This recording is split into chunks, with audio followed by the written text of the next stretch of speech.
Love lifts the hopes that force and fear have beaten down. Love breaks the chains and gives us strength to stand our ground. Rabbi Danya Ruttenberg is, it's so interesting how religious teaching happens nowadays. It's not just books anymore. She is an author, she's an active rabbi with a congregation, but she also has a Substack, which is the blog of nowadays. And I am a subscriber to her Substack, and she's a great teacher and thinker. She writes about the Yom Kippur liturgy that is, recited in Jewish congregations for Yom Kippur, which was last week. And the liturgy famously includes this confessional, which is called the vidui. Please forgive my Hebrew. But what's interesting is that it's said in the first person plural, as in all of us, because we're part of a larger community. So that's to keep in mind when you hear the Hebrew that ends with the suffix nu. I think it's, myself in community, as in we all share this. So here is the traditional liturgy. And this is recited by everyone. Ashamnu, we have been guilty. Bagadnu, we have betrayed. Gatsalnu, we have robbed. Dibarnu dofi, we have spoken slander. He'evinu, we have acted corruptly. Vihirshanu, we have done wrong. Zadnu, we have acted presumptuously. Hamasnu, we have done violence. Tafalnu shaker, we have practiced deceit. Yatsnu ra, we have counseled evil. Kizavnu, we have spoken falsehood. Latsnu, I love this one, we have scoffed. Maradnu, we have revolted. Niatsnu, we have blasphemed. Sararnu, we have rebelled. Avinu, we have committed iniquity. Pashanu, we have transgressed. Tsarnanu, we have oppressed. Kishinu oref, this is also a good one, we have been stiff-necked. Rashanu, we have acted wickedly. Shichatnu, we have dealt corruptly. Tiavnu, we have committed abomination. Tainu, we have gone astray. Titanu, we have led others astray. Whew, that's an awful lot of confession. But Rabbi Danya says, as we gaze thoughtfully at what we have done, we also need to own up to what we have done that is good. And she says, this is why I love Rabbi Avi Weiss's reformulation of the Vidui, based on the work of the 19th and 20th century Kabbalist Rav Kook's concept. She says, again, we must also remember to hold all the good that we have done. And so here is a positive Vidui by Rabbi Avi Weiss. So, lovely here. We have loved. We have blessed. We have grown. We have spoken positively. We have raised up. We have shown compassion. We have acted enthusiastically. We have been empathetic. We have cultivated truth. We have given good advice. We have respected. We have learned. We have forgiven. We have comforted. We have been creative. We have stirred. We have been spiritual activists. We have been just. We have hoped for good in the land. We have been merciful. We have given full effort. We have supported. We have contributed. We have repaired. And so she concludes, at this key time of repairing, repenting, reclaiming who we have been, and returning with clarity to who we want to be, we can be more thoughtful about where we really want to go.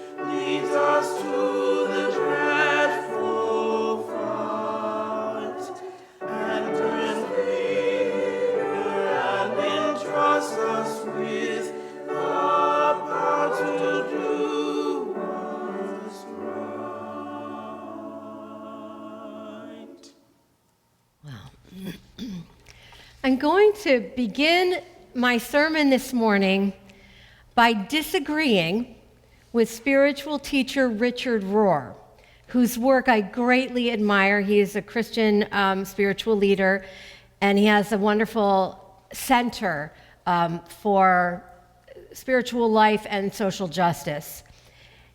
So I greatly admire his work and his spiritual integrity. And he wrote this about forgiveness, which really kind of, caught me and held me, and I argued with him in my mind a lot earlier this week. So listen to what he says. I think it's a very good statement. I want to say that up front. I am going to challenge it and take it in another direction, but let's hear what he has to say. Look at the times when we have withheld forgiveness. It's often our final attempt to hold a claim over the one we won't forgive. It's the way we finally hold on to power or seek the moral high ground over another person. I will hold you in unforgiveness, and you're going to know it just by my coldness, by my not looking over there, by my refusal to smile, he writes. We do it subtly to maintain our sense of superiority. Non-forgiveness is a form of power over another person, a way to manipulate, shame, control, and diminish them. End quote. Okay, Richard, yes, sometimes. I agree. Withholding forgiveness can be a form of power over. But hold on to that ambiguity for a moment. Let me explain why I'm thinking about forgiveness, estrangement, and reconciliation just now, as you probably have already guessed or already have figured out. It is in conversation with the Jewish High Holy Days, which, as I said, ended on October 12th this year, with the most serious observance of Yom Kippur, a day of atonement and fasting. For observant Jews, Yom Kippur requires a practice of reflection on one's actions over the past year and an effort to reach out to those whom one has harmed and make an attempt at restoring right relationship. Of course, this is happening within community, and so when somebody comes to you to try to restore right relation, you are meant to engage with them in that process. This is one of the efforts made in order to be written in the book of life, God's book of life for the coming year. So I invite you right now to think about someone with whom you are not in right relation. Presumably, we all have someone. If you don't, feel free to go right to coffee hour and get a head start. So maybe it's someone you're in a fight with right now. It could be an old grievance that is still ongoing, could be a conflict that just erupted last night or on the way to church this morning. Will you forgive each other? If so, how will that happen? Is this a respectful process or is it a pattern? And note the power dynamics in that, just wherever that imagination takes you. Maybe You have an old unresolved conflict between you and someone you hardly ever think about anymore. But the hurt and the harm was never resolved. Will you ever forgive them? If you were the one who did the harm, do you think that they have forgiven you? Did either of you seek forgiveness? If not, how do you resolve those feelings of hurt? How do they get resolved? Is forgiveness required for a resolution? There's no right answer to this, by the way. This is just to get us thinking about the complexity of forgiveness and what it means. Another particularly complicated occasion for which forgiveness might be sought is when a person has hatred or conflict with someone who isn't even aware that they exist. So that's a relationship. It's actually a relationship even if someone's holding hatred for someone they've never met. It's a tie, it's a bond. It's not a good kind of a bond, but it's a tether. So this could be a public figure, it could be a distant relative, someone you heard about, and you just are really harmed by them, maybe on behalf of someone else, or some evil they're doing in the world. This could be someone in your workplace, the neighborhood. We are counseled to forgive the people we hate to achieve a better spiritual condition. I think this particular case where where we're hating someone from a distance is a particularly easy one to want to work on, because you've heard that old saying, hating someone else is like setting your own house on fire and expecting the other person to burn. So these are all examples of relationships for which wisdom traditions and spiritual philosophies would encourage forgiveness. But I've never heard religious or spiritual counsel that suggests that withholding forgiveness might actually be the healthy, fair, and just decision. So that's one of the objections that I have to Richard Rohr's statement. Because lack of forgiveness is not always a power move. Sometimes it's a peace move. It can be self-protective. Lack of forgiveness may be a helpful stance when the person who has been harmed when the person who has committed harm, has never sought honest and real reconciliation, but has pressured forgiveness because it serves them. It serves their ego needs. It serves to maintain a power dynamic that favors them. Coming to terms with that and deciding, yeah, you know what, this doesn't feel like it has integrity for me and everything that's happened. And just holding that integrity rather than working to forgive somebody, to somehow open your heart to them, that can be very soul restoring. It's a boundary that one can hold at the edge of the bridge, of, sort of a metaphorical bridge. I see you there. I recognize and know you. I hear you telling me that I need to cross the bridge, but I'm going to hold my peace here. What is forgiveness for?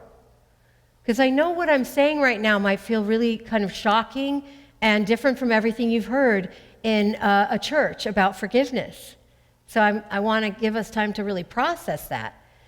What is forgiveness for? It's for the self, again, for inner peace and wholeness. It's for the community, so that there are not these enmities and ugly conflicts festering. It's for the good of the world.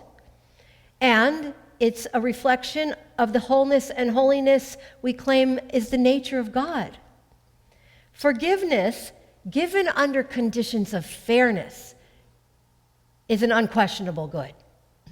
But coming to accept what is, without opening the heart and trust to a harmful other who has had no accountability, can also be for the good. You hold your peace and wholeness from across the bridge. Maybe you will be able to cross it someday, but that cannot be coerced.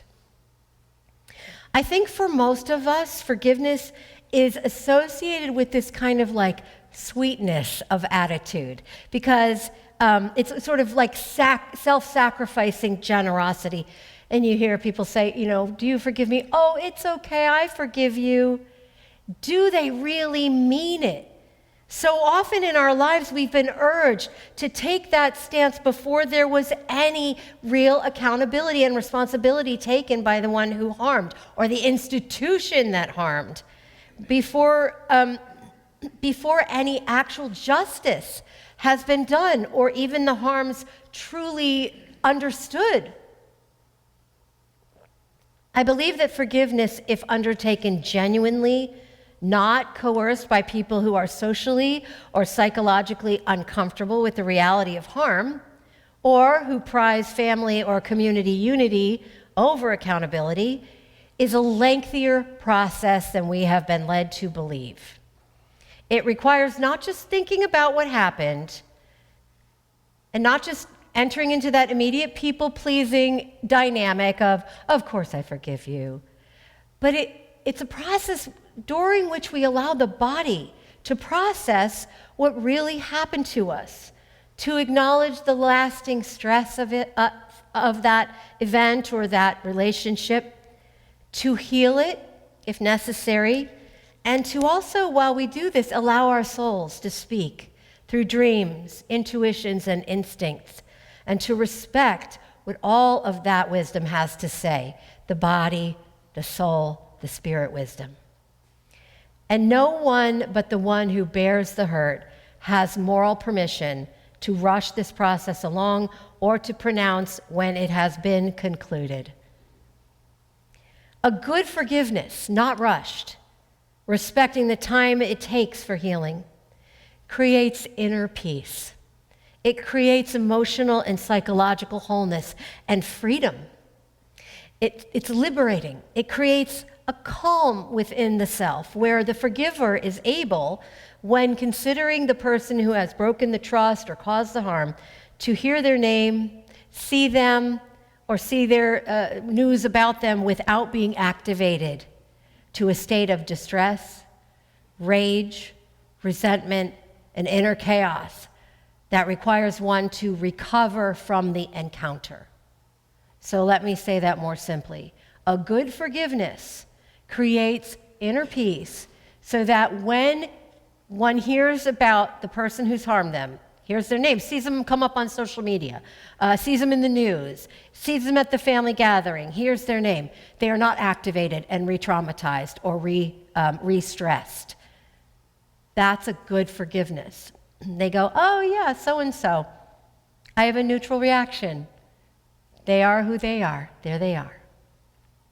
I just rewatched Greta Gerwig's wonderful adaptation of the film Little Women, the novel by Louisa May Alcott, whose father, Bronson Alcott, was a transcendentalist, so the family was Unitarian, and therefore committed to an ethic of service, generosity, and personal self-cultivation. These are themes that you'll see throughout the novel and the movie. You remember Little Women? Do you all? Well, most of you, if you've never seen it, read it, do. It's so wonderful. You may recall that in one scene there is a serious sibling fight. And Amy, one of the 4 March girls, burns the manuscript. In a fit of pique, she burns the manuscript of a novel that her older sister, Jo, and they're both like teenagers, has been working on for months of creative intensity. Jo is understandably furious and devastated, and as she weeps and rails against Amy, crying that she hates her, this is very much sibling drama, their mother, Marmee, tries to calm her daughters and counsels Jo to forgive Amy. She says, quoting St. Paul's letter to the Ephesians, "Jo, don't let the sun set on your wrath." This is a perfect example of spiritual bypass, using a religious teaching and spirituality to skip painful realities and smooth things over in the name of God or the higher power or good vibes or family unity and peace. It's not a good forgiveness if it's offered under those conditions. It's not fair. This kind of thing asks that the victim of harm repress their authentic emotions in order to restore what mother needs, in this case, a false peace. It denies the clarity that anger brings. Many people do not have access to their emotions as adults because they were raised in this way. Sorry, Marmee. I know she had a house full of girls and a lot on her plate, but Jo needed and deserved time to grieve her loss, to really feel what had been done by her sister's rash actions, and to be angry before restoring relationship with her sister. There's a place between the extremes of grudge-bearing and cheap grace that we must find in the midst of conflict. Most of us don't learn this skill in our families of origin, and so religious community should be the place where we can discover it together and honor how hard it is to find it. If Jo had withheld her forgiveness, that would not have been a power move, but a self-respecting move. But unfortunately, too many religious traditions and communities are too quick to urge forgiveness before any work toward restitution has been done. Justice and forgiveness have a complicated relationship. This is eminently worth struggling with and considering how we forgive and under what conditions forgiveness can be authentically offered and accepted. In Arthur Waskow's book on Jewish holidays, he includes a Yom Kippur prayer attributed to a Hasidic Rebbe, Levi Yitzhak of Berteshev, that I find to be beautiful and inspiring. And it goes like this. It's, again, shared in the synagogue. Lord of the world, I stand before you and before my neighbors, pardoning, forgiving, struggling to be open to all who have hurt and angered me. Be this hurt of body or soul, of honor or property, whether they were forced to hurt me or did so willingly, whether by accident or intent, whether by word or deed, I forgive them because we are human. May no one feel guilty on my account. I am ready to take upon myself the commandment, love your neighbor as yourself. We can forgive and love in intimate relationship if there is trust, and trust is earned. And we can love and come to a state of peace from across the bridge while our hearts and bodies and minds heal and take the time they need. From wherever position we stand in all our relations, we can always forgive ourselves for being human. And we can grow in likeness to God, which is an old Unitarian saying, and, as our covenant says, into harmony with the divine, the source of love and understanding from which we can never be estranged or forsaken. So may it be.